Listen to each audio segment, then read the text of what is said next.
Alguien dijo una vez, hay manos que dan sin amar, pero jamás habrá un corazón que ame sin dar. Es interesante, mis queridos, porque cualquier persona podría dar algunos recursos para alguna organización, para alguna iglesia, para algún grupo de caridad, y eso podría hacerlo sin en realidad tener un corazón que esté amando. Pero lo contrario también es cierto. Alguien que realmente tiene un corazón que está relacionado con Dios y que ama a Dios y a las personas que Dios ama, sí o sí eso se va a manifestar en el dar. Y es interesante, mis queridos, porque hay una estrecha relación entre lo que nosotros damos y nuestro corazón. Hay una estrecha relación en la palabra entre lo que sale de nosotros, dinero, y lo que está dentro de nosotros, lo que amamos. Hay una sintonía entre nuestro exterior y nuestro interior. ¿Había pensado eso? De alguna manera podría ser una forma de detectar cómo está mi corazón, cómo está mi situación espiritual con Dios en cuanto a cómo, cuánto y por qué ofrendo. Mis amados hermanos, esta frase es una realidad. Un corazón que ama son manos que dan. Alguien lo decía de esta forma, el autor A.W. Tozer, que es un escritor conocido, él dijo, tan pronto como el Espíritu de Dios se mueve sobre el corazón humano, uno de los primeros efectos es el desprendimiento. Tan pronto como el Espíritu de Dios se mueve sobre el corazón humano, uno de los primeros efectos es el desprendimiento. Esto es algo que de alguna manera nos ayuda a detectar a un cristiano, a un hijo de Dios. Y es por eso que esta serie se titula así, Ofrendas que nacen del corazón. Nuestro desafío en esta serie es exponernos a la palabra de Dios y observar que lo que ofrendo o no ofrendo, lo que doy o no doy, de alguna manera porque lo doy o porque no lo doy, es un indicador o un síntoma de lo que está en mi corazón. Y quiero invitarle a abrir su Biblia conmigo en la segunda carta a los Corintios, capítulo 9, verso 7, que probablemente es uno de los textos más conocidos, muy citados, pero a veces poco entendidos de la palabra de Dios. Segunda a los Corintios capítulo 9, verso 7. Y aunque vamos a dar lectura a este texto y nos va a servir de base para comenzar en esta introducción a esta serie, no nos vamos a basar solamente acá. Es una predicación en la que vamos a considerar varios textos de la palabra. Y quiero invitarle, mi querido, a que usted esté dispuesto también a poder escribir los textos, que a veces lo vamos a pasar un poco rápido, y que esté prestando atención porque hay mucha enseñanza de la palabra de Dios concerniente a este tema. Segunda a los Corintios capítulo 9, verso 7. Me imagino que lo ha escuchado.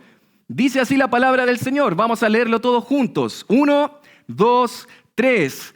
Cada uno dé como propuso en su corazón, no con tristeza ni por necesidad, porque Dios ama al dador alegre. Amén.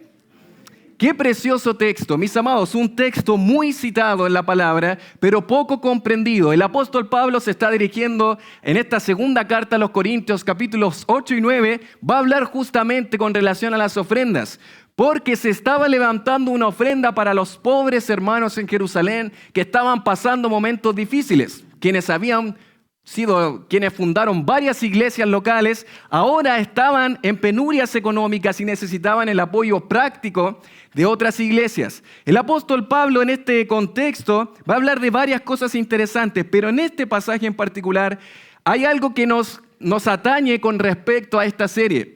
En este pasaje observamos esa conexión del dar con respecto a lo que hay en mi corazón. Dice la palabra, cada uno dé como propuso, ¿dónde?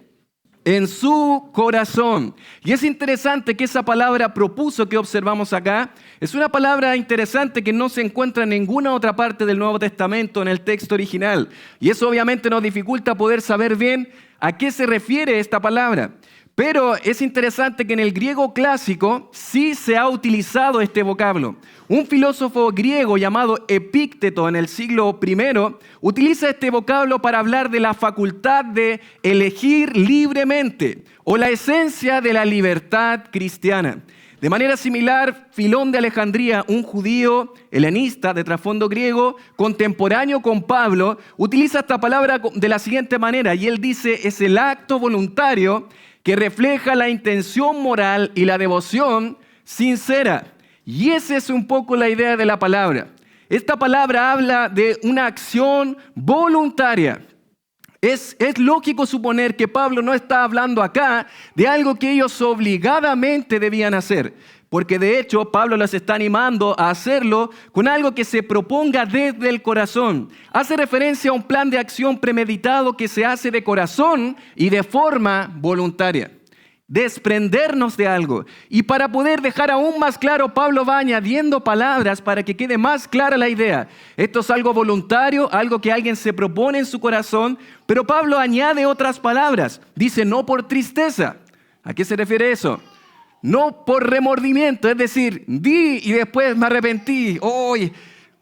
¿Cómo quisiera ese dinero de vuelta? Bueno, ese no es el sentir. No por tristeza, pero dice tampoco por necesidad. Es decir, bajo presión. Di porque casi me estaban obligando a dar. No es ni uno ni lo otro. No es por tristeza, ni tampoco es bajo presión, por necesidad. Y para añadir aún más y coronar este texto, dice, porque Dios ama ¿a quién? Al dador alegre. Y esa palabra alegre sugiere la idea de un corazón entusiasta que se emociona con cada oportunidad de practicar la generosidad. Es interesante, mis queridos, porque esto inmediatamente mata la manipulación que observamos el día de hoy acerca de dar para poder obtener algo o para dar para poder obtener algo de otras personas. Esto es algo que nace del corazón y que es de manera entusiasta, alegre, contenta, gozosa. Pablo no solamente habla de algo premeditado, sino algo premeditado que se hace con gozo, algo que se disfruta hacer. Es una ofrenda que nace del corazón. Yo decido ofrendar porque soy movido desde mi interior con un gozo y determinación que viene de mi Señor. Mis amados hermanos, cuando somos obligados a ofrendar o lo hacemos simplemente porque otros lo hacen, en definitiva estamos en realidad negando lo que las ofrendas son en esencia. Son ofrendas que nacen del corazón. Y vamos a responder antes de adentrarnos a esta introducción, vamos a responder ¿por qué estudiar esta serie? Vamos a de alguna manera observar esta pregunta. ¿Por qué probablemente puede ser necesario estudiar esta serie? Bueno, y en primer lugar, mis amados, porque la Biblia enseña de manera abundante del dinero y de nuestra relación con él. Este texto que acabamos de leer es un ejemplo, pero la palabra de Dios está llena de la enseñanza con respecto al dinero, riquezas y posesiones. Todos los eruditos que han estudiado con respecto a lo que es el dinero en la Biblia, la mayoría de los comentaristas llegan siempre o convergen en el mismo estudio que hizo un hombre llamado Howard Dayton, un hombre que era de negocios pero que estudiaba la Escritura y llegó a un estudio interesante que 2.350 versículos de la Biblia hablan acerca del dinero. Esto nos muestra que no es un tema menor en la palabra de Dios. Es interesante que de las 38 parábolas del Señor Jesús, 19 tienen que ver con las posesiones, riquezas o sus derivados. De todo el Nuevo Testamento se estima que un 10% de versículos hacen referencia a este tema. No podemos negar, mis amados, que hablar de dinero es un tema importante en la palabra de Dios. Pero en segundo lugar, también no solamente es un tema enseñado en la palabra, sino que es un tema mal enseñado actualmente. Es interesante, mis amados, cómo este tema que ha sido muy enseñado en la palabra de Dios, los falsos maestros, falsos predicadores utilizan una plataforma para poder manipular las escrituras a su antojo y para que las personas puedan ofrendar. Este ha sido un tema mal enseñado, sin duda alguna. Si tú observas 1 Timoteo capítulo 6, versos del 9 al 10, dice este pasaje como advertencia al apóstol Pablo, hablándole a Timoteo que hay hombres que quieren enriquecerse y caen en tentación y lazo y en muchas codicias necias y dañosas que hunden a los hombres en destrucción y perdición. Y dice la palabra, un texto conocido, porque raíz de todos los males es el amor ¿a qué? Al dinero, el cual codiciando algunos, ¿qué cosa dice? Se extraviaron de la fe como conjunto de doctrinas y enseñanzas. Amaban tanto el dinero que la doctrina fue en pos del dinero y se extraviaron en su enseñanza. Y dice la palabra que fueron traspasados de muchos dolores. Mis amados hermanos, hay personas que no predican la verdad del Evangelio hoy y aman tanto el dinero que quieren enriquecerse a costas de las ovejas en vez de pastorear a las ovejas. Estas personas no quieren guiar al rebaño, quieren simplemente sacar toda la lana del rebaño. Mis amados hermanos, tenemos que prestar mucha atención a estos falsos maestros que utilizan un púlpito, así como un borracho utiliza un farol. No lo utiliza para iluminar, lo utiliza para apoyarse. Ellos simplemente se apoyan en la Biblia, lo utilizan como firma en muchas ocasiones a Dios y la Biblia, pero en el fondo hablan de sus propias ideas. Hoy lo que abunda, mis amados, no es una predicación fiel de la palabra, sino una manipulación espiritual usando la palabra. Hoy muchos utilizan el pasaje clásico de Malaquías capítulo 3 diciendo algo como esto: si tú no das tu diezmo, estás robándole a Dios y abriendo la puerta al devorador de tu vida. No hace mucho tiempo una persona que nos visitaba en esta iglesia me preguntaba qué es lo que nosotros creíamos con respecto al diezmo. Me decía: pastor, yo salí de una iglesia, salí de un lugar donde prácticamente, como yo no estaba diezmando, me fueron a buscar a la casa un pastor y me vino a decir: ¿dónde está tu diezmo? Como esta persona no se lo entregó, el pastor al salir de la casa le dijo: la maldición de Dios ha caído sobre tu vida. Esto no lo estoy inventando, lo dijo una persona que comenzó a visitar nuestra iglesia. Mis amados, eso es lo que hoy escuchamos. Otras frases que se escuchan son: por eso estás enfermo y con problemas financieros, porque no has sido fiel a tus diezmos. Eso es manipulación. Otra expresión es: Dios te va a pedir cuenta por cada peso que no diste. Por cada peso que tú no diste de tu diezmo, Dios te va a pedir cuenta. Eso es manipulación. Pero a veces la manipulación no es hacia abajo, sino que es hacia arriba. Hay algunas personas que dicen: si tú das esta ofrenda especial, Dios te va a multiplicar por 100. Malinterpretando un texto de Marcos 10 del 29 al 30, que supuestamente dando esa ofrenda voy a multiplicar por 100 mis ingresos. O esta que dice: el tamaño de tu milagro depende del tamaño de ¿qué? De tu ofrenda. Mientras más ofrendes, más milagros de Dios vas a ver. Eso es manipulación por todas partes. Otros ven a la iglesia a la manera de un banco. Básicamente dicen la idea de que tú vas a la iglesia para sembrar una semilla de fe. Cuando tú siembras esa semilla de fe, eso quiere decir ofrendar, no te vas a ir con las manos vacías. Porque eso es casi como que vas al banco, depositas, vas a tener casi como una cuenta de ahorro para Dios y Dios te va a bendecir. Un falso y mal llamado apóstol llamado Guillermo Maldonado dijo en uno de sus sermones: los diezmos solamente te abren las ventanas. Las ofrendas son las que desatan lo que está dentro. Las ofrendas son lo que dice, la ofrenda va a determinar, ojo con esto, la ofrenda va a determinar, dice él, que Dios decida derramar sobre ti bendiciones y prosperidad. Y él agrega: el diezmo es el Bitcoin del cielo, que es una criptomoneda, es un sistema de pago. Es decir, tú diezmas y desde el cielo se abre todo para que tú puedas tener bendición, prosperidad económica. Mis queridos, todas estas cosas se llaman manipulación. Es utilizar la Biblia para acomodarla a las cosas que ellos quieren para simplemente tener ganancia. Amados, eso es diabólico. ¿Qué fue lo que hizo el diablo cuando tentó al Señor? ¿No usó la Biblia? Usó la Biblia, usó la palabra de Dios. ¿Para qué? Para decirle al Señor: todos los reinos del mundo serán para ti. Eso es lo que el diablo hace. El diablo no está tan centrado básicamente en el satanismo. El diablo está tratando de alguna manera que dentro de la iglesia, algo que parece espiritual, promover la avaricia, el amor al dinero. Y qué mejor que hacerlo cuando la gente cree que está cerca de Dios o algo espiritual o algo relacionado con Dios. Eso es diabólico. Por eso, mis amados, es un tema importante a enseñar bíblicamente.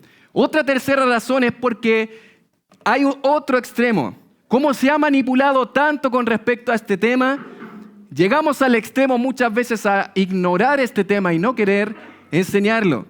Otra tercera razón, mis queridos, es porque es un tema no enseñado. No solamente es mal enseñado, sino que actualmente algunos fieles predicadores de la palabra van al otro extremo a decir: no, no toquemos este tema mejor, no lo hablemos, para que no piensen que yo me estoy aprovechando de la gente. Muchos buenos siervos del Señor que predican fielmente la palabra han optado por invitar a pastores de afuera para tocar este tema porque ellos se incomodan de tocarlo desde sus propios púlpitos. Y eso trae mucha confusión. Si no hay enseñanza de la palabra, la iglesia no entiende nada. No hay dirección de parte de Dios, no se entiende si esto es correcto o no es correcto, porque no hay guía espiritual. ¿Qué fue lo que le dijo Pablo a los ancianos, a pastores, en esta conferencia pastoral ahí en Hechos capítulo 20, en la ciudad de Mileto? ¿Qué dijo él? Le dijo, porque no he rehuido de anunciaros todo el ¿qué? El consejo de Dios. Pablo les está diciendo, así yo los pastoreé, ustedes deben pastorear ¿cómo? Enseñando ¿qué cosa? Todo el consejo de Dios. Amados hermanos, los pastores somos responsables de enseñar todo el consejo de Dios. Como cualquier otro tema que enseña las Escrituras, somos los responsables de enseñar a la grey de Dios. Pero finalmente una cuarta razón por la cual enseñar este tema es porque el manejo del dinero y las ofrendas no es simplemente algo material, mis amados. Tiene que ver con nuestro corazón. Es algo espiritual. Yo no sé si le llamó la atención cuando mencionamos de que la Biblia habla mucho del dinero. ¿Por qué tanto énfasis en el dinero? ¿Será que el dinero es más importante que la gracia de Dios, que la oración, que el cielo o que el infierno? Y podemos decir claramente que no. ¿Es más importante que eso? No, el dinero no es más importante. Tiene su importancia, pero no es tan importante como estos otros temas. ¿Por qué entonces Dios habla tanto del dinero? Bueno, mis amados, no es porque el dinero tenga tanta importancia en sí mismo, sino porque el problema está en nuestro corazón, que fácilmente se tiende a ir en pos del dinero. Mis amados, el dinero tiene un potencial efecto en nosotros que fácilmente nos atrae. El dinero nos seduce al ofrecernos cierto grado de seguridad, bienestar, placer e incluso poder. Por eso, mis amados, en Mateo 19:24, este famoso texto que dice, es más fácil pasar un camello por el ojo de una aguja que entrar un rico en el reino de Dios, nos recuerda algo interesante. No es que los ricos no puedan ir al reino de Dios, al cielo. De hecho, dice en el verso 26 que para Dios no hay nada imposible. Amén. ¿Qué es entonces lo que dice aquí este texto? Bueno, que alguien que ama tanto el dinero difícilmente va a amar a Cristo para salvación. Difícilmente. Porque el dinero tiene un potencial efecto en nosotros. Y esto lo hace notar Patrick Morley, y él tiene un librito pequeño que se llama El hombre frente al espejo. Y habla de un estudio de un hombre llamado Sandy en 1976 que llega a una conclusión interesante. Él hace un estudio en la zona costera de Florida, allá en Estados Unidos. Y se encontró con algo interesante en este estudio. Hay una correlación entre el interés de las personas en el Evangelio y la distancia al mar que las personas vivían. Es decir, mientras más cerca estaban del mar, menos les interesaba el Evangelio. Mientras más lejos estaban del mar, estaban un poco más atentos al Evangelio. ¿Y por qué es esto? Porque obviamente quienes estaban más cerca del mar tenían mucho más recursos y en definitiva tenían menos interés de oír el Evangelio. Y eso es lo que pasa. Patrick Morley dice, el dinero no ofrece solo un momento de placer carnal, nos tienta a dejarnos conquistar por un amo inerte, irracional, incapaz de salvarnos de nuestros pecados, ni de satisfacer el hambre profunda que tiene nuestra alma de alcanzar verdadera paz, significado y propósito en la vida. Y eso es muy correcto. Y de alguna manera, mis amados, tanto aquellos que están sin Dios, sin Cristo, sin el Evangelio, como nosotros, hijos de Dios, somos tentados a cambiar a nuestro Dios real por un Dios falso llamado dinero.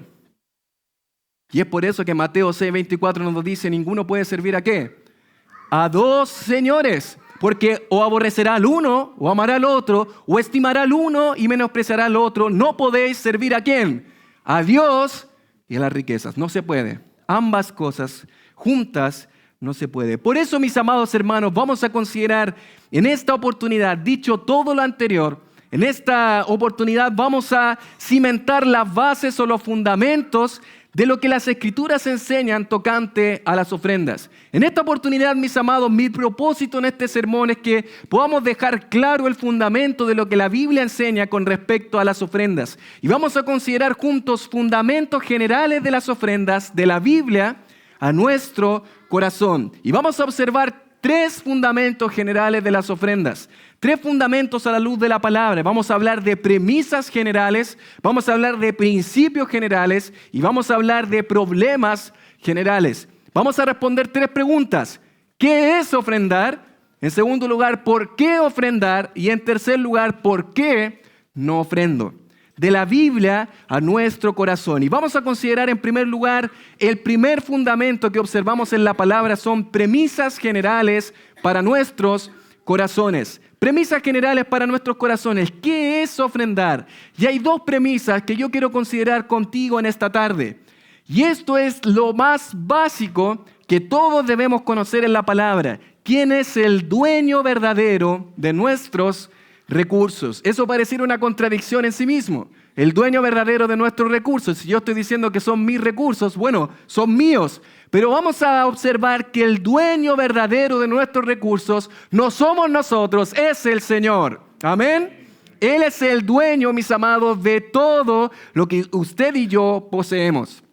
Y vamos a observar varios textos en la palabra. Vaya conmigo a Génesis, capítulo 1, verso 1. Usted ha leído este pasaje. Pero Dios es, ¿qué cosa? El creador. Todo le pertenece a Él porque Él lo hizo. ¿Qué nos dice Génesis 1:1? En el principio creó, ¿quién? Dios, los cielos y la tierra. Esta es la afirmación más fundamental. Dios es la fuente de origen de la creación. Si tú vas conmigo al Salmo capítulo 24, versos 1 y 2, vas a observar que dado que Dios es el creador de todas las cosas, le pertenece toda la tierra. Los habitantes le pertenecen. No solamente Él es el creador, sino que los habitantes le pertenecen. Mira conmigo Salmo 24, 1 y 2. De Jehová, ojo, de Jehová es la tierra, ¿y qué cosa? Y su plenitud, el mundo, ¿y qué cosa? Y los que en él habitan, cada uno de nosotros, sus habitantes. Pero mire la razón que da el salmista, porque Él, ¿qué cosa? La fundó sobre los mares y la firmó sobre los ríos. Toda la tierra le pertenece por derecho a Dios, porque Él es el creador, mis amados. Él es el creador de toda la tierra, de todos los habitantes de la tierra. Vaya al Salmo capítulo 50, versos del 10 al 12, nos dice que los animales le pertenecen. Nadie tiene más cuidado de los animales que nuestro Dios. Dice capítulo 50, versos 10 y 12, versos del 10 al 12, porque mía es toda bestia del bosque y los millares de animales en los collados. Dice el verso 11, conozco a todas las aves de los montes y a todo lo que se mueve en los campos me pertenece, dice el Señor. Él es el dueño. Él es el dueño de cada animal en esta tierra. Dice el verso 12, mire lo que dice el Señor. Si yo tuviese hambre, no te diría a ti, porque mío es el mundo y su plenitud. Amén. Dice la palabra del Señor también que no solamente los habitantes le pertenecen, no solo los animales le pertenecen, sino que también la vida y la muerte de los seres vivos le pertenece. Él es el autor de la vida y Él da la vida o quita la vida. Dice el Salmo 104, verso 29, escondes tu rostro, se turban, les quitas el hálito, dejan de ser y vuelven al polvo. Él es el dueño de la vida y de la muerte de los seres vivos. Pero también los pueblos de la tierra le pertenecen. Mire conmigo Deuteronomio capítulo 10, verso 14. Deuteronomio 10, 14 nos dice, he aquí, de Jehová tu Dios son los cielos y los cielos de los cielos, la tierra y todas las cosas que están en la tierra. Pero no solamente los pueblos le pertenecen, sino que también los reinos de la tierra. Aquellos imperios de esta tierra le pertenecen al Señor. ¿Recuerdas estas famosas palabras de David en 1 de Crónicas 29 del 11 al 12? Dice, palabra de David al ofrendar para el templo tuya, oh Jehová, que dice, es la magnificencia, el poder, la gloria, la victoria y el honor, porque todas las cosas que están en los cielos y en la tierra son ¿de quién? Son tuyas, dice David. Todo le pertenece al Señor. Pero amados, incluso los reyes, los gobernantes de esta tierra, ¿le pertenecen a quién? A Dios. Proverbios 21:1. ¿Conoces este texto? Dice la palabra: como los repartimientos de las aguas, así es el corazón del rey, está en la mano de Jehová, y a todo lo que quiere, ¿qué? Lo inclina. Los reyes de esta tierra le pertenecen a nuestro amado Señor. Pero ¿sabes qué más? El dinero le pertenece.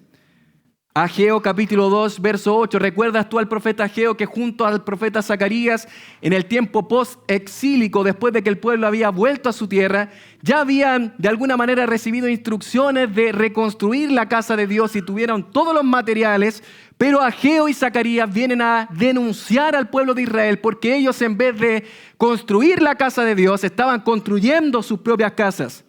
¿Y qué es lo que le va a decir Dios a través del profeta Ageo? Ageo 2:8, mía, dice el Señor, es la plata y mío es el oro, dice Jehová de los ejércitos. ¿Oíste bien eso? ¿Oíste lo que Dios dice? Amado hermano, el dinero que tú tienes en tu cuenta bancaria, el dinero que tú tienes en tu cuenta de ahorro, en tu billetera hoy, no te pertenece. ¿Le pertenece a quién? Al Señor. Amén. Él dijo: mía es la plata y mío es el oro. Es del Señor. Esto nos lleva a una conclusión lógica, mis amados. Nosotros somos meros administradores, mayordomos de aquellas cosas que podemos tener en este momento, pero que en última instancia no nos pertenecen. Le pertenece al Señor. Pero alguien podría acá decir: no, pero espere. ¿Y quién fue el que se quebró la espalda estudiando para poder trabajar? Para poder tener la profesión que hoy tengo. ¿Quién es el que se quiebra la espalda cada día para trabajar? Bueno, dice la palabra que también incluso la capacidad y los talentos para producir le pertenecen a Dios.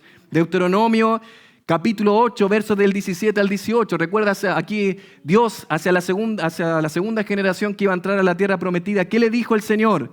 En este contexto le dijo: y digas en tu corazón, mi poder y la fuerza de mi mano me han traído esta riqueza. Dice el Señor: si no, acuérdate de Jehová tu Dios, porque Él te da, ¿qué cosa?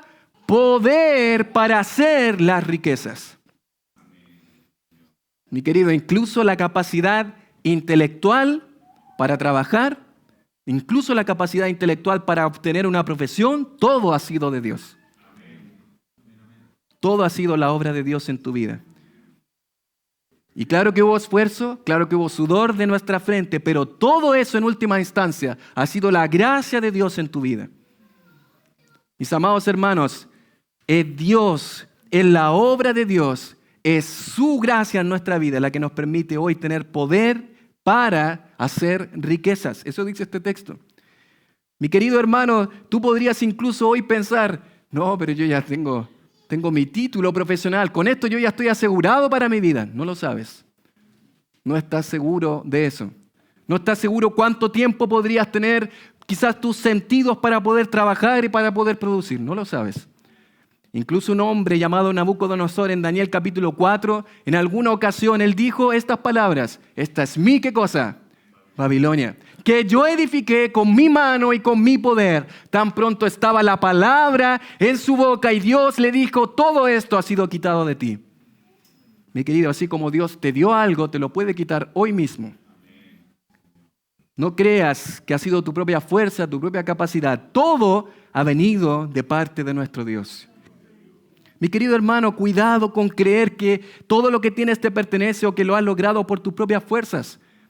Todo ha sido la gracia de Dios en tu vida. Y esa es la primera premisa. Dios es el verdadero dueño de nuestros recursos. Pero la segunda premisa que observamos es que es el concepto básico de ofrendar. Es la disposición voluntaria de nuestros recursos. Mi querido hermano, ya que Dios es dueño de todo, en definitiva, esa expresión que decimos darle a Dios no es tan precisa. Porque en definitiva nosotros no le damos a Dios.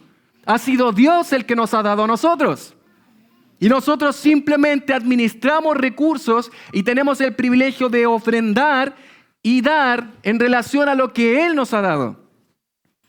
Y es por eso que podríamos definir el ofrendar, aunque es una acción quizás difícil de definir con precisión, podríamos decir que una definición bíblica es la siguiente: es una disposición voluntaria y permanente y gozosa. Dos palabras interesantes ahí. Una disposición voluntaria, permanente y gozosa de los recursos que Dios nos permite administrar. Se lo repito, es una disposición voluntaria, permanente y gozosa de los recursos que Dios nos permite administrar. Eso es ofrendar, mis amados. Es básicamente una disposición voluntaria, nadie me está obligando a hacerlo, voluntariamente yo lo hago, reconociendo que debo hacerlo de manera permanente y gozosa de aquellos recursos que le pertenecen a Dios y que yo simplemente administro. En definitiva, mis amados hermanos, podríamos decir, como un autor lo dice, ofrendar es un acto de mayordomía en el que reconocemos que nada nos pertenece realmente. Damos para reflejar, me encanta esto, el carácter de Dios. Me encanta esa expresión porque en definitiva Dios es el que ha sido generoso con nosotros y nos ha ofrendado a nosotros. Por lo tanto, Él nos ha ofrendado primero de manera voluntaria y generosa. Es que ese acto nos mueve a nosotros de manera gozosa y permanente a ofrendar de manera voluntaria, siguiendo e imitando el carácter de Dios. Ahora bien, mis queridos, la pregunta natural que alguien puede hacer es: ¿qué pasa entonces con el diezmo? ¿Debiésemos nosotros diezmar de la manera en la que estaba impuesto en el Antiguo Testamento hacia el pueblo de Israel? ¿Tenemos una obligación o una imposición de parte de la palabra para diezmar? Bueno, es interesante porque necesitamos primero entender qué era el diezmo en el Antiguo Testamento. El diezmo, básicamente una definición que usted puede observar en algún diccionario bíblico, es el 10% de cualquier producto o fruto agrícola, así como del ganado que se dedicaba a Dios. Y esta era una costumbre muy común, practicada por muchos pueblos, no solamente el pueblo de Israel lo hacía. Los patriarcas lo practicaron. Recuerda Génesis capítulo 14, donde dice la palabra que Abraham dio los diezmos de todos a Melquisedec. En el Génesis capítulo 28, Jacob, de todo lo que me dieres, dijo, el diezmo apartaré para ti. Pero después de esto, Dios establece la ley y lo establece de alguna manera como parte de un impuesto que el pueblo de Dios debía realizar. Y es interesante que en la palabra de Dios observamos tres usos que básicamente se le daba al diezmo. Tú lo puedes observar en Números capítulo 18, lo puedes observar en Deuteronomio capítulo 14 y Deuteronomio capítulo 26. ¿Cuáles eran estos usos que se le daban a estos diezmos, a este 10%? Bueno, básicamente era los levitas, quienes servían. Ustedes recuerdan que ellos no tenían un sector de la tierra prometida, no era para ellos. Dice la palabra que su herencia es Jehová, no tenían tierra para ellos. Bueno, parte de estos recursos iban justamente a quienes servían, a los levitas. Eso lo vemos en Números 18:24, en Números 18:26. La segunda razón por la cual se diezmaba o se utilizaban estos recursos era para el servicio de las fiestas y la adoración. Tú lo vas a observar ahí en Deuteronomio 14. Pero también el tercer propósito era diezmar para los necesitados, para ayudar al extranjero, al huérfano y a la viuda. ¿Y cuánto en realidad era lo que se diezmaba? Bueno, usted va a llegar a observar que muchos comentaristas llegan a la conclusión, según los estudios de los rabinos en ese tiempo, que básicamente era en promedio el 23,3% lo que se diezmaba. ¿Por qué? Porque el primer diezmo hacia los levitas era un 10% anual de los productos. El segundo diezmo para las fiestas era otro 10% anual. Pero el tercer diezmo para los pobres era 10% cada 3 años. No sé cómo están las matemáticas, pero esto equivale a 3,3%. Por lo tanto, en total, más o menos, dicen algunos, tenemos desde el 20 al 23%. Y eso es interesante porque ya en estricto rigor, si dijéramos que queremos aplicar el diezmo tal cual como se aplicaba en el Antiguo Testamento, debiésemos diezmar ¿cuánto? No 10%, sino más o menos el 23% de nuestros recursos. Ahora, mis amados, volvemos a la pregunta: ¿es el diezmo una imposición para nosotros de la misma manera que lo fue para el pueblo de Israel? Y deberíamos decir que la respuesta es no. porque siempre en las Escrituras las ofrendas son de carácter voluntario. Ya tan pronto yo utilizo la palabra obligación o imposición, estoy utilizando palabras incorrectas, porque siempre las ofrendas en la palabra son de carácter voluntario. De hecho, la definición que acabamos de dar es que es una disposición, ¿qué cosa? Voluntaria del corazón. Por lo tanto, nos genera una tensión. Dejemos que la palabra de Dios nos enseñe. Vamos a la primera ofrenda que observamos en la palabra. Génesis capítulo 4, verso 4. La primera ofrenda en la palabra de Dios. ¿Qué nos dice ahí la palabra? Y Abel trajo también de lo primogénito de sus ovejas, de lo más gordo de ellas. ¿Quién obligó a Abel a ofrendar? ¿Quién le impuso a Abel traer esa ofrenda? Su ofrenda no fue ordenada en el texto, se da por amor y fe, tal como lo dice después Hebreos 11:4. ¿Qué pasó con Noé? Avance a Génesis 8:20. ¿Qué hizo Noé cuando ofrendó a Dios? Bueno, fue algo que nació desde su corazón. Génesis 8:20 dice, y edificó Noé un altar a Jehová y ofreció holocausto, ofrendó a Dios de manera voluntaria. Los dos casos que observamos de Abraham y Jacob, aunque habla de la palabra diezmo, es voluntario. Nadie le obligó a Abraham a ofrendar. Él daba de manera voluntaria reconociendo al Dios Altísimo. Jacob hace lo propio diciendo, el diezmo apartaré para ti. ¿Qué pasa con el pueblo de Israel si vamos a Éxodo capítulo 25? Vaya conmigo allá. Éxodo capítulo 25, verso 2. Mire lo que dice. Aquí Dios está hablando, pero miren el detalle que da Dios. Tomad para mí ofrenda. De todo varón que la diere, mire lo que dice el texto. ¿Qué cosa? De su, ¿qué cosa? Voluntad de corazón tomaréis mi ofrenda. ¿De qué cosa? De su voluntad de corazón tomaréis mi ofrenda. Era algo voluntario. Éxodo 35 del 21 al 22. Y vino todo aquel a quien su corazón estimuló y todo aquel a quien su espíritu le dio voluntad. Ese es uno de los ejemplos más claros de la ofrenda voluntaria y generosa para la obra de Dios. A quien su corazón le estimuló. Una ofrenda que nace del corazón. Su corazón le estimuló y todo aquel a quien su espíritu le dio voluntad. Si tú avanzas conmigo a Primero de Crónicas capítulo 29, Primero de Crónicas capítulo 29, cuando se ofrenda para el templo, ¿qué es lo que va a pasar acá? Interesante este texto. David, el líder, el rey, mire lo que dice. Yo con todas mis fuerzas, capítulo 29, verso 3, yo con todas mis fuerzas he preparado, además de esto, por cuanto tengo mi afecto en la casa de mi Dios. Yo guardo en mi tesoro particular y lo doy. Interesante, mis queridos. Algo interesante que nos muestra este texto, en primer lugar, es que viene desde el liderazgo. Hay personas que simplemente pareciera que enseñan esto y es como ustedes deben ofrendar. David se pone en primer lugar, yo doy de mis propias fuerzas. El rey contaba también con tesoros reales, pero él dice de mi tesoro, no los reales, de mi tesoro particular, de mis propios recursos, con mis propias fuerzas. Él dice, yo lo doy a la casa de mi Dios. Nos dice el verso 9 en este mismo pasaje, y se alegró el pueblo por haber contribuido voluntariamente, porque de todo corazón ofrecieron a Jehová, de manera voluntaria.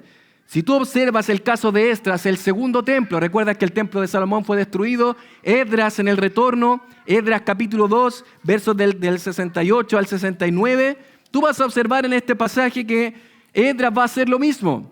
Si tú tomas el libro de Esdras y destacas cuántas veces aparece la palabra voluntariamente, te vas a sorprender. Porque quiere dejar en claro que esto ha sido algo voluntario. Dice, y algunos de los jefes de casas paternas, cuando vinieron a la casa de Jehová, ofrecieron ofrendas voluntarias para la casa de Dios. Dieron conforme a sus fuerzas. ¿Tiene alguna duda? Observamos lo mismo en el caso de Nehemías 11:2. Y en el Nuevo Testamento, mis amados, tenemos el ejemplo de la viuda pobre, Marcos 12, Zaqueo, Lucas 19, la iglesia en Macedonia, en 2 Corintios 8, y tenemos el ejemplo que ya hemos leído en 2 Corintios 9, 7. Amado hermano, siempre en la palabra las ofrendas son de carácter ¿qué? Voluntario. Nunca es una obligación o una imposición. ¿A qué idea nos lleva esto con respecto a las ofrendas? Si el diezmo no aplica para nosotros de la misma manera que para el pueblo de Israel como algo impuesto, la pregunta es, ¿cuánto deberíamos dar? ¿Hay algún porcentaje específico? Y deberíamos decir que no lo hay. Pero sí la palabra nos habla de una proporcionalidad al ofrendar. Y quiero invitarle a ir a 1 Corintios capítulo 16, verso 2. Vaya destacando estos textos, anotándolos por ahí, los que tienen ese buen hábito de anotar y de destacar. 1 Corintios capítulo 16, versos 1 y 2. Este texto nos entrega un principio interesante acerca de las ofrendas. Hay una proporcionalidad. Mire lo que dice el texto. En cuanto a la ofrenda para los santos, haced vosotros también de la manera que ordené en las iglesias de Galacia. ¿Qué dice el verso 2? Cada primer día de la semana, cada uno de vosotros ponga aparte algo. ¿Y qué cosa dice? Según haya prosperado, guardándolo para que cuando yo llegue no se recojan entonces ofrendas. Mis amados hermanos, estamos hablando de una ofrenda aquí específica que tenía que ver hacia los pobres en Jerusalén, pero es interesante que aquí nos habla de proporcionalidad. No nos dice el 10%, no nos habla del 23%, pero sí de proporcionalidad. En otras palabras, si Dios te ha dado más, dale más a Dios. Esa es la idea.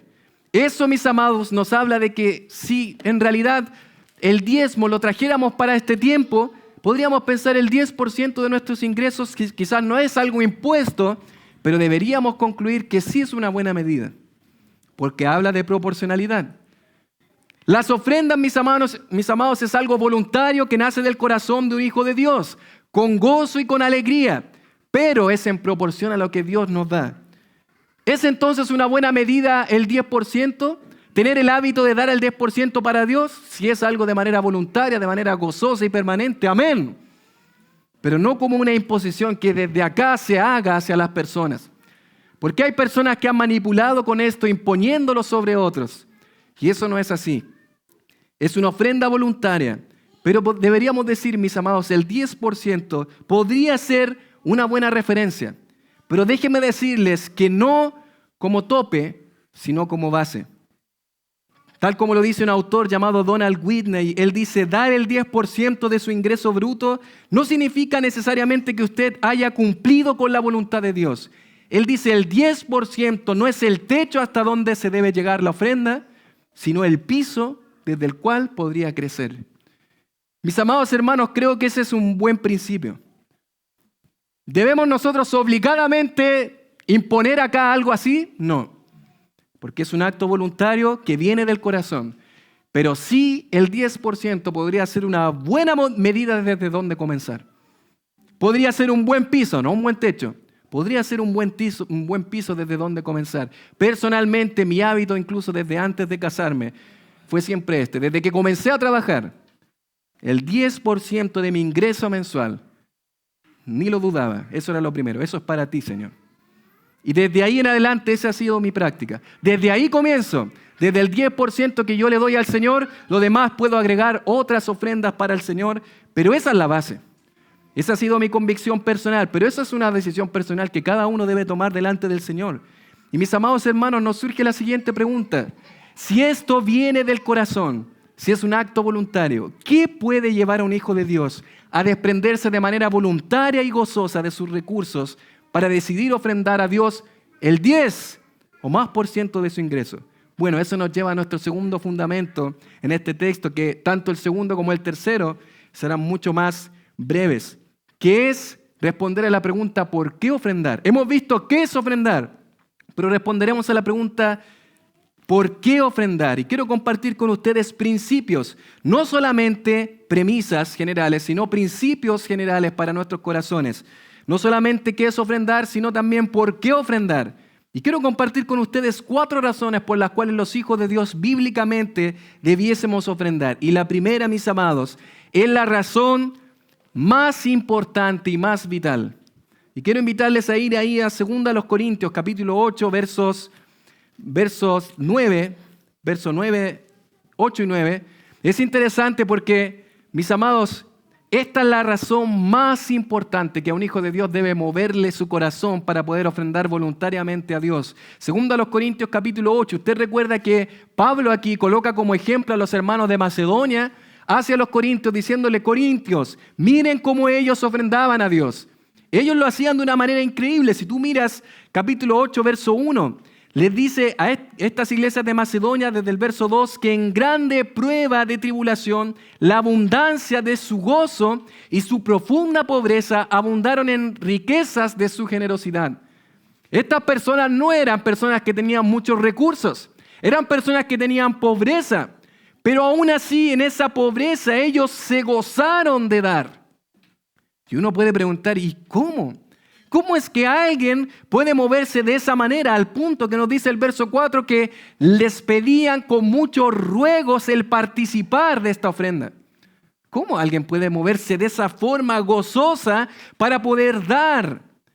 Bueno, lo que hace el apóstol Pablo es colocar quién es el que de alguna manera es la base para que tantas personas se puedan mover a ofrendar.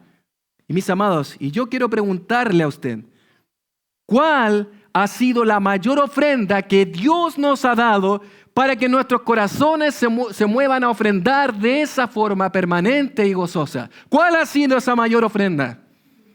Ha sido la persona y la obra de nuestro glorioso Señor Jesucristo. Amado hermano, esa es la ofrenda más gloriosa de nuestro amado Señor. Por eso Pablo dice en el verso 9, miren Corintios, si el ejemplo de los macedonios no les ayuda, este es el máximo ejemplo que debe encender sus corazones a ofrendar. Dice la palabra, porque ya conocéis la gracia, el regalo, la ofrenda de nuestro Señor Jesucristo, que por amor a vosotros se hizo pobre, siendo rico para que vosotros con su pobreza fueseis enriquecidos. Mis queridos, ¿qué hizo Dios? ¿Qué hizo nuestro Salvador Jesús? Él siendo rico se hizo pobre, se dio a sí mismo para que tú puedas obtener la salvación y que tú tengas riquezas en gloria. Amado hermano, esa es la mayor ofrenda que Dios te ha dado a ti. Porque Dios desde su generosidad, desde su riqueza, nos dio a un Salvador. Yo sin merecer la gracia de Dios, mereciendo una condenación eterna, he sido receptor de la persona más gloriosa en esta tierra, Cristo nuestro Salvador. Mi querido hermano, esa es la gracia de Dios, la ofrenda de Dios a tu vida. ¿Alcanzas a observar cuál es la mayor ofrenda de Dios? Ha sido tal ese amor de Dios por nosotros que nos ha dado el mayor regalo de gracia. Él siendo rico, se hizo pobre para que tú hoy puedas estar acá sentado y que puedas alabar a Dios y dedicar tu vida para Dios. Un teólogo reformado del siglo XIX dijo lo siguiente acerca de este texto: nada puede conmover más profundamente el corazón del creyente que el considerar que el Hijo de Dios se hizo pobre voluntariamente para que nosotros fuéramos enriquecidos con su gracia. Y él dice, si esta verdad no puede movernos a dar generosamente, nada lo hará. Si tu corazón no se enciende con eso, amado hermano, yo no sé qué lo va a hacer. Nada lo hará. Matthew Henry dice, Cristo siendo rico se hizo pobre por amor a nosotros. Y este acto de gracia debe ser el mayor incentivo de la liberalidad cristiana. ¿Cómo podemos rehusar dar si fuimos enriquecidos por su entrega? ¿Cómo rehusarnos ante esta gran ofrenda a través de Cristo nuestro Salvador?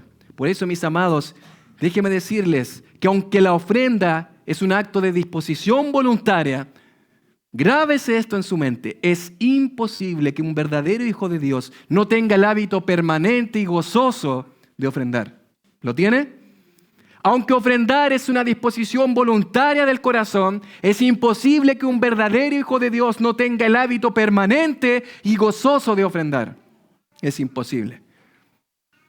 Es imposible que un hijo de Dios actúe de esa forma desinteresada con la obra de Cristo y del Evangelio. El Evangelio es tu mayor motivación, amado hermano. Nadie te obliga, pero tú amas tanto lo que Dios ha hecho por ti, que incluso tu propia vida no te alcanza para retribuirle a Dios. Un hijo de Dios es movido por esta verdad, por eso ofrenda su vida, ofrenda su tiempo, ofrenda recursos, familias, todo lo que tiene para Dios. Y eso es, mis amados hermanos, lo que a mí me movió para dedicar mi vida a Cristo. Porque si Él dio mi vida por mí, ¿cómo yo no dedicar mi vida para Él? Amado hermano, no nos alcanza la vida para retribuir lo que Cristo ha hecho por nosotros. Pero déjame compartirte una segunda razón, que es para glorificar a Dios con nuestros bienes. No solamente en gratitud a Dios por el Evangelio, sino también para glorificar a Dios con nuestros bienes. Mis amados hermanos, cuando usted y yo ofrendamos, estamos glorificando a Dios porque estamos bien administrando los recursos que Él nos da. Proverbios 3:9.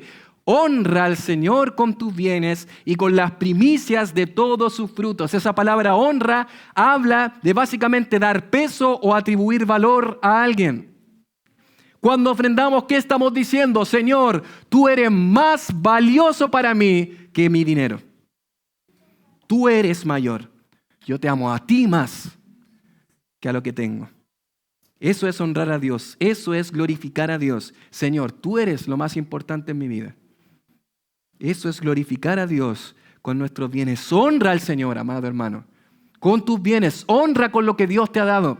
Cuando tú das para la obra de Dios, cuando tú ofrendas, tú no estás haciendo otra cosa que alabar y reconocer el nombre de Dios, diciendo, tú, Señor, mereces lo mejor y no las obras. Tú mereces lo mejor. Glorifico tu nombre, honro tu nombre. Hay una tercera razón por la cual, mis amados, nuestros corazones se deben mover a ofrendar. ¿Y qué es? Bueno, es básicamente la gran comisión y avance del Evangelio. Amados hermanos, primera razón por la cual usted y yo debemos ofrendar como hijos de Dios, por gratitud a Dios por el Evangelio, por glorificar a Dios con nuestros bienes, pero también por la gran comisión. ¿Por qué, mis amados? Porque en el Nuevo Testamento una y otra vez se nos habla de que las ofrendas básicamente no es algo material, se convierte en algo espiritual para el avance del Evangelio. Primero los Corintios capítulo 9, versos del 11 en adelante, tú observas al apóstol Pablo diciendo algo interesante acá. Él dice, si nosotros sembramos entre vosotros lo espiritual, ¿es gran cosa si segáremos de vosotros lo material? Es decir, si nosotros estamos dándole lo espiritual, mensaje de la palabra de Dios, predicando el Evangelio, ¿no sería lógico que nosotros pudiésemos recibir de ustedes lo material? Él dice, si otros participan de este derecho sobre vosotros, ¿cuánto más nosotros? ¿Y qué es lo que dice Pablo en este texto? Pablo les quiere mostrar que él no ha predicado el Evangelio por las ofrendas. De hecho, Pablo va a terminar diciendo en el verso 16 que si yo anuncio el Evangelio, no tengo para qué gloriarme porque me es impuesta ¿qué? Necesidad. Yo no lo hago para recibir algo de ustedes, Corintios. Yo no lo hago para poder tener ganancia de ustedes, del rebaño. Yo lo hago porque debo hacerlo. Y ay de mí, dice Pablo, si no anunciar el Evangelio. Yo debo hacer esto. Pero les dice a ellos que su deber como hijos de Dios es sostener la obra de Dios, porque no todos vamos a ser soldados que vamos a estar en el frente de batalla. Pablo va a decir, ustedes quizás no van a estar en el frente de batalla, pero sí pueden estar desde la retaguardia enviando los víveres necesarios para que el Evangelio sea predicado. Por eso Pablo dijo en 1 Corintios 9:14, así también ordenó el Señor que los que anuncian del Evangelio, ¿qué cosa? Vivan del Evangelio. Amados hermanos, nosotros con nuestras ofrendas estamos de alguna manera, aunque no estamos anunciando el Evangelio con nuestras palabras, estamos permitiendo que el Evangelio de Dios pueda ser predicado. Porque yo probablemente no voy a estar en tal lugar predicando el Evangelio, pero sustentando la obra de Dios, voy a permitir que esto se pueda hacer. Eso es una tercera razón que la palabra de Dios nos muestra, mis amados. No estamos todos llamados a predicar públicamente la palabra. No estamos todos llamados a ir como evangelistas y ser enviados como misioneros. Pero sí está llamado usted a sostener la obra de Dios a través de sus ofrendas. Alguien dijo que la obra de Dios se hace con los pies de los que van, con las rodillas de los que oran y con las manos de los que dan. Amado hermano, así se hace la obra de Dios. Tú cuando trabajas, cuando recibes tu sueldo, cuando tú puedes ser parte de la obra de Dios, probablemente no vas a estar desde un púlpito predicando la palabra. Probablemente no estarás en otros contornos predicando la palabra. Pero cuando tú ofrendas, estás permitiendo que el evangelio pueda seguir siendo predicado. Cuando tú ofrendas, permites que en este tiempo podamos sostener la obra misionera allá en Iquique, en nuestra iglesia. Una hermana que sirve fielmente al Señor. Si ella no pudiese recibir ese ingreso, probablemente tendría que ir a trabajar en otro lugar y no podría dedicar su mente y su corazón para la obra.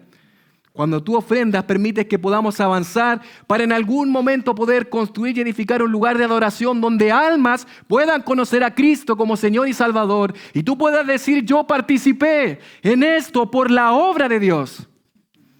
Yo participé para la gloria de Dios, ofrendé algo material que Dios usó de manera espiritual para ganar almas para su obra. Cuando tú ofrendas, permites que hoy un pastor o en un futuro otros pastores puedan dedicarse 100% para la obra de Dios, para estudiar la palabra, meditar en la palabra y orar por ti y tu familia. Pero eso es justamente cuando tú entiendes que eso es más que algo material, que es algo espiritual. ¿Alcanzas a observar que tus ofrendas pueden lograr este propósito, mi querido hermano?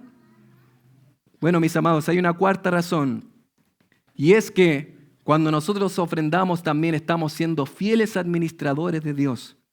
Ofrendamos por gratitud a Dios por el Evangelio, para glorificar a Dios con nuestros bienes, por la gran comisión, pero también por una gestión fiel. Cuando nosotros ofrendamos, estamos siendo fieles administradores de Dios. Recuerda esa palabra administrador, mayordomo, la vamos a volver a recordar. Es básicamente oikónomos, alguien que se encarga de los bienes de otra persona. Y saben que Dios, como es el dueño, en algún momento te va a llamar a rendir cuentas. ¿Qué hiciste con lo que yo te di? ¿Qué hiciste con lo que yo te puse en tus manos? Para que tú lo administraras. Pregunta, ¿has sido un fiel administrador de los bienes de Dios? ¿Has administrado bien la casa de Dios? ¿Has administrado bien los recursos que Dios te ha dado? ¿O simplemente tú lo que has hecho es gastar, malgastar, despilfarrar en tus propios deleites lo que es de Dios? ¿Has administrado fielmente los recursos de Dios? Mis amados hermanos, somos administradores de los bienes que Dios nos ha dado. Estás llamado también a una gestión fiel. Pero finalmente, mis amados, no solamente hemos observado en esta oportunidad premisas fundamentales, premisas generales, hemos observado principios generales acerca de las ofrendas, pero finalmente permíteme considerar contigo problemas generales de nuestros corazones con respecto a las ofrendas. Hemos observado qué es ofrendar, hemos observado por qué ofrendar, pero permítame finalmente hacerte esta pregunta hacia tu corazón: ¿por qué no ofrendo? O si ofrendo, ¿por qué no lo hago de la forma correcta? ¿O no lo hago como debería hacerlo delante de Dios? Problemas generales de nuestros corazones con respecto a nuestras ofrendas. ¿Por qué no tengo el hábito de ofrendar? ¿Por qué no lo hago? Y mi querido hermano, esto es lo que la palabra de Dios quiere decir a tu corazón. Recuerda que esto es lo que Dios habla a nuestro corazón. Hay una estrecha relación entre lo que doy y lo que está en mi corazón, mi estado espiritual. Y déjame decirte que el primer problema que observamos en la palabra es un problema de ingratitud. Salmo capítulo 103, verso 2, dice la palabra, el salmista: bendice alma mía a Jehová y no olvides ninguno de sus beneficios. Te pregunto, ¿Dios te ha bendecido a ti? ¿Dios te ha dado un Salvador? ¿Te ha dado recursos? Amado hermano, no seas ingrato con lo que Dios te ha dado. ¿Sabes que el primer problema en nosotros es un problema de ingratitud? La ingratitud nos ciega. Nos olvidamos de lo que Dios ha hecho por nosotros, perdonar nuestros pecados, sustentarnos cada día. Y eso justamente enfría el corazón de la generosidad. La falta de gratitud bloquea la generosidad. Si no recordamos que todo lo hemos obtenido por gracia, no vamos a tener el deseo de dar, mis amados. Probablemente tú hoy tienes un corazón ingrato delante de Dios. Es un problema de ingratitud. Ofrendar nace de un corazón que recuerda a Dios y agradece a Dios. como no estás realmente agradecido por lo que Dios te ha dado a través del Evangelio, por lo que Dios te da, no quieres ofrendar. Porque crees que mereces algo más de lo que tienes. Crees que Dios ha sido injusto contigo. Es triste para mí escuchar a tantos creyentes hoy enojados con Dios. Y en vez de tener un listado de gratitud hacia Dios, tienen un listado de quejas hacia Dios. Solamente quejas, quejas, quejas. ¿Por qué, Señor, no tengo más? ¿Por qué, Señor, estoy en esta circunstancia? ¿Por qué, Señor, me tienes así atrapado? Listado de quejas y no listado de gratitud. ¿Qué es más grande, mi querido? ¿Es más grande tu listado de quejas delante de Dios o es más grande tu listado de gratitud? ¿Has olvidado los beneficios que Dios ha dado a tu vida? Mi querido hermano, deja de pensar más en las cosas que no tienes y agradece a Dios todo lo que Dios te ha dado, porque incluso si perdieras todo lo material, tienes a tu Salvador. Él todo te lo ha dado. No seas ingrato con Dios. Amado hermano, un segundo problema que podemos tener muchas veces es un problema de idolatría. Probablemente una segunda razón por la cual nosotros no ofrendamos es porque, ¿sabes qué? El trono no lo ocupa Dios en nuestro corazón, lo ocupa un Dios con minúscula falso llamado dinero. Colosenses 3:5 nos dice: haced morir pues lo terrenal en vosotros, fornicación, impureza, y dice, y avaricia, que es idolatría. ¿Sabes lo que pasa? Es que probablemente no ofrendas porque quieres tener más y más y más, porque amas el dinero. Vivimos en un mundo materialista, mis queridos, que piensa solamente en tener más. ¿Quién ocupa el trono de tu corazón? Mi querido, lo más probable es que ese trono esté ocupado por el Dios dinero y no por el verdadero Dios. Mateo 6:21 dice, porque donde esté vuestro tesoro, ahí estará también, ¿qué cosa? Vuestro corazón. Mi amado hermano, déjame preguntarte, ¿cuál es tu tesoro? ¿El dinero que tienes ahorrado en tu cuenta bancaria? ¿Las viviendas o adquisiciones? Esto es lo mejor. ¿O es realmente tu Señor? ¿Dónde está tu tesoro? Porque allí está también tu corazón. Es posible que hoy tu práctica permanente y gozosa no sea el ofrendar, porque no quieres que tu Dios dinero se te vaya de ti y quieres tenerlo abrazado junto a ti. ¿Quién amas más? En tercer lugar, un problema que podemos tener, razón por la cual no ofrendamos, no es solamente un problema de ingratitud, no solo un problema de idolatría, sino que en tercer lugar puede que sea un problema de insatisfacción. ¿Sabes qué es eso básicamente? No gozarte con lo que Dios te ha dado. El apóstol Pablo habló ahí en Filipenses 4:11 de que él ha tenido y a veces no ha tenido, pero él dice que aprendió a contentarse cualquiera sea su situación. No importaba la condición económica. ¿Por qué?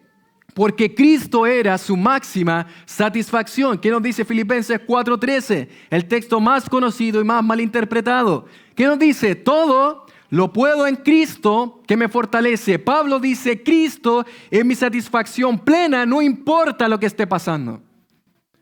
Y por eso probablemente, mis queridos, es que hoy tienes un corazón insatisfecho. Probablemente Cristo para ti no es suficiente. ¿Es realmente Cristo suficiente para ti? ¿Es realmente Cristo tu deleite, lo más importante? Probablemente, mis amados, es un problema de insatisfacción.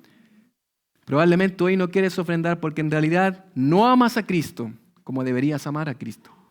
Pero finalmente, déjame terminar diciendo que un cuarto problema, una cuarta razón por la cual no ofrendamos es un problema de individualismo. Ingratitud, idolatría, insatisfacción, pero una cuarta razón, mis amados, es un problema de individualismo, un egoísmo que te hace pensar solo en ti mismo. Primero a los Corintios 10:24 nos dice, ninguno busque su propio bien, sino, ¿qué cosa? El del otro. El egoísmo nos lleva a construir vidas centradas en nosotros mismos. Pensamos en nuestras necesidades, nuestros planes, nuestros gustos y olvidamos, mis amados, a los demás. Olvido a Dios y olvido a las personas que me rodean.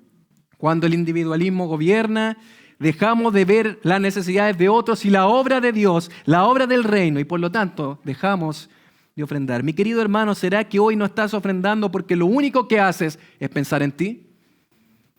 Es triste, mis queridos, cuando hablo con personas y lo único que hacen es jactarse de las cosas que han adquirido. Todo esto es mío, todo esto yo lo he adquirido para mí, para mis hijos, mis bienes. Cuando recibes tu sueldo, ¿en qué piensas más? ¿En cómo gastarlo para ti o piensas más en Dios, en su obra y las necesidades que otros puedan tener? Mis amados hermanos, hemos considerado premisas generales para nuestros corazones. Recuerda al dueño verdadero, recuerda que es una disposición voluntaria. Hemos hablado de principios generales. ¿Por qué ofrendar? Por gratitud a Dios, por el Evangelio, por glorificar a Dios con nuestros bienes, por la gran comisión y por una gestión fiel. Pero recuerda, mi amado hermano, problemas generales de unos corazones que no ofrendan. Problema de ingratitud, problema de idolatría, problema de insatisfacción, problema de individualismo. ¿Será que amas más a Dios o amas más el Dios dinero? Quiero solamente terminar con unas preguntas finales, solamente para cerrar. ¿Cómo saber si estás amando más el dinero que a Dios? Yo solamente quiero plantear estas preguntas. ¿Estás dispuesto a pecar para ganar más? Eso es un fiel indicador de si realmente tu corazón ama más a Dios que al dinero. Muchas personas que se dicen ser cristianos mienten en sus declaraciones de impuestos, cuando hacen sus registros hogares, cuando declaran impuestos y mienten para engañar a otros con facilidad. ¿Por qué? Porque aman más el dinero que a Dios. Porque si amaran más a Dios, querían agradar a Dios antes que obtener más recursos. ¿Cómo está tu nivel de contentamiento? ¿Qué tal tu nivel de confianza, tranquilidad y paz del Señor? ¿Vives con esa satisfacción interna en Cristo que no depende de las circunstancias? Si no es así, si hay más quejas que gratitud, probablemente es porque amas más el dinero que a Dios. ¿Cómo manejas los extremos económicos? Cuando tienes poco te quejas, cuando tienes mucho te jactas de lo que tienes. ¿Cómo manejas los extremos económicos? Número 4, ¿te gusta ostentar lo que tienes? Hay personas que les gusta publicar en redes sociales sus posesiones, sus viajes, su estilo de vida. Les gusta que todo el mundo sepa su éxito laboral y su trabajo. Ese es otro indicador de que amas el dinero. Pero finalmente, mi querido, ¿te cuesta dar y ser generoso? ¿Vives una vida que se caracteriza por ofrendar de manera permanente y gozosa con una disposición voluntaria para Dios? ¿Es tu práctica permanente y gozosa? Recuerda, amado hermano, hay manos que dan sin amar. Pero ¿sabes qué? Lo segundo nos describe mejor muchas veces. Que muchas veces, mi querido, nosotros en realidad no damos porque no amamos. Recuerda que jamás habrá un corazón que ame sin dar. Amado hermano, eso es lo que realmente es un hijo de Dios. Un corazón que da para la obra porque ha sido un corazón que ha sido amado por Dios. Amén. Vamos a orar a nuestro Dios. Y con sus ojos cerrados delante de Él. Si el Señor ha tocado tu corazón a través de su palabra y te ha dicho que amas más tu dinero que a Dios, si en realidad en la práctica no has amado a Dios como deberías amarlo y has amado quizás la comodidad de este mundo, tus bienes, las cosas que posees, en vez de amar a Dios, sabes que ese mismo evangelio está disponible hoy para ti. Esa misma gracia de Dios está disponible para ti. Esa gracia que te ha rescatado está disponible, pero ¿sabes qué debes hacer? Debes humillarte delante de Dios. Debes clamar por su perdón y decirle, Señor, perdóname, Señor. Porque otras cosas materiales en este mundo han ocupado ese lugar que te pertenece a ti, Señor. Oh, Señor, perdóname. Humíllate delante de Dios y dile lo que está en tu corazón. Si realmente no has puesto a Dios en primer lugar en tu vida. Y quiero dirigirme a las personas que están en este lugar, que probablemente nunca han rendido su vida delante de Dios en arrepentimiento y fe. Sabes que hoy estás probablemente entregado a tus placeres temporales, muchas cosas que son efímeras. Y tú dices probablemente, voy a esperar un tiempo más para escuchar a Dios, pero no tienes el día de mañana comprado. Has dedicado tu vida a lo material, pero Pero ¿sabes qué? Hay alguien que se hizo pobre siendo rico para que tú seas enriquecido. Hay alguien que dio su vida por ti. Y sabes, esas cosas materiales, cuando estés en el infierno, no te van a servir de nada. ¿Por qué no rendirte hoy delante de Dios en arrepentimiento y fe y clamar a Dios por su perdón y decirle: Señor, toda mi vida la he dedicado para mí mismo, pero hoy quiero dedicarme para ti. Hoy quiero ofrendar mi vida entera a tu servicio. ¿Y sabes qué, querido amigo? No nos alcanzará la vida para agradecer y retribuir lo que Dios ha hecho por nosotros. Pero humíllate hoy, porque sabes que dice la palabra que si hacemos eso, Dios va a perdonar tus pecados, te va a limpiar de toda maldad y te va a dar un privilegio mayor que tu profesión, que tus bienes, que tus planes, ser llamado hijo de Dios. Clama hoy por su perdón. Humíllate hoy delante de Él. Padre, te damos gracias, Señor, porque tú nos confrontas, Señor, con un área tan sensible, Señor. Perdónanos, Señor, que muchas veces vivimos día a día, Señor, y nos olvidamos de ti. Nos olvidamos de lo que tú nos has dado.